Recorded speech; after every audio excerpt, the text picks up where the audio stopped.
জাতির কাছে সেই প্রশ্ন রইল। বাংলাদেশের ভাবমূর্তির চক্রান্ত করে স্বৈরাচারের সময়ের কিছু মানুষ এখনো বিচার ব্যবস্থায় ঢুকে নষ্ট করছে।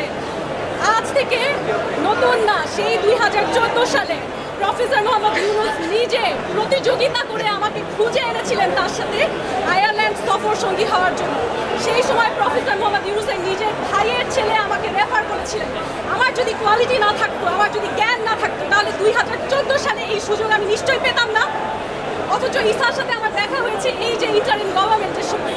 তাহলে তার কাছে পরিচিত হয়ে আমার আন্তর্জাতিক পরিচিতি খ্যাতি পাওয়ার কিছু নেই, বরঞ্চ তিনি তার জায়গায় বারবার করে একজন মিস বাংলাদেশ এসেছেন, একজন মিস বার্থ বাংলাদেশ এসেছেন বলে নিজেকে জাহির করেছেন তার আন্তর্জাতিক মহলে।